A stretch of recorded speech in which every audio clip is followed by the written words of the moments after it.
Info resmi khusus pensiunan PNS, simak sampai selesai.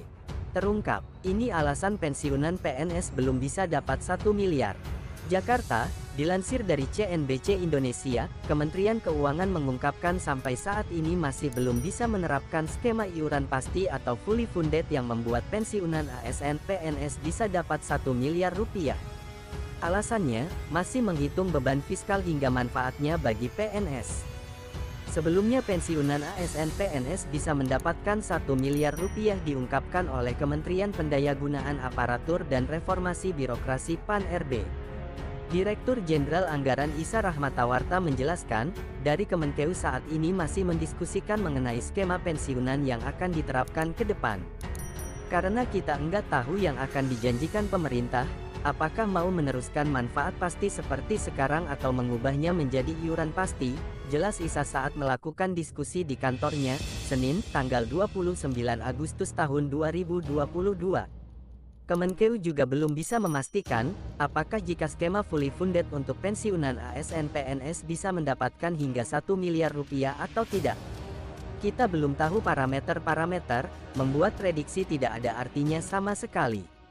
Mungkin saat itu Pak Cahyo, Menteri PAN-RB, sudah punya angan-angan itu, jelas Isa.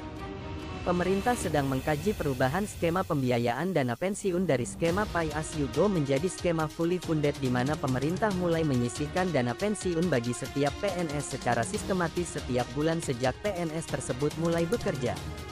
Akan lebih bagus kalau pemerintah sudah menyisihkan dana pensiun bagi setiap PNS sejak awal sehingga pada saat pembayaran, pembiayaan dana pensiun berasal dari kerja PNS itu sendiri, tutur Isa.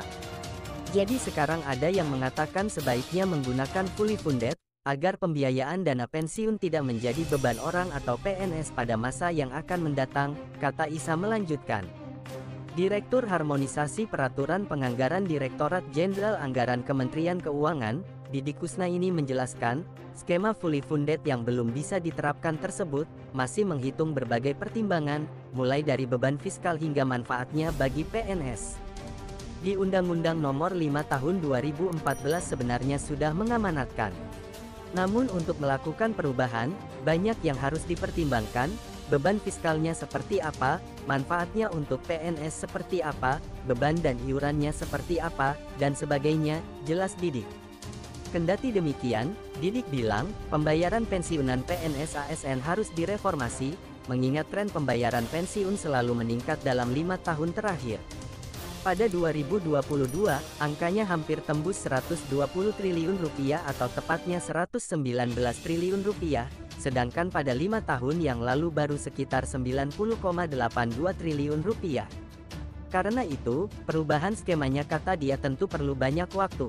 Pemikirannya kan sudah dikaji sejak dulu, cuma itu tadi mengubah sistem mana yang cocok, kemudian yang dampak fiskalnya terukur itu kan perlu waktu lama, melibatkan uang yang besar, ratusan triliun dan sebagainya, jadi di 2014 sudah dipikirkan, kemudian dikaji terus nih, tutur Didik. Seperti diketahui, pemerintah tengah mengkaji perubahan skema pembiayaan dana pensiun dari skema Pay As You Go menjadi fully funded. Skema pembiayaan pensiun ASN PNS lewat fully funded atau iuran pasti secara sistematis dilakukan penyisihan dana. Selain itu, terdapat akumulasi dana yang dijaga nilainya sedemikian rupa, agar cukup membiayai pembayaran pensiun hingga tuntas. Secara prinsip, lewat iuran pasti hak peserta adalah akumulasi iuran beserta hasil pengembangannya. Besarnya tergantung pada besaran iuran per bulan, jangka waktu menggiur, dan kinerja investasi.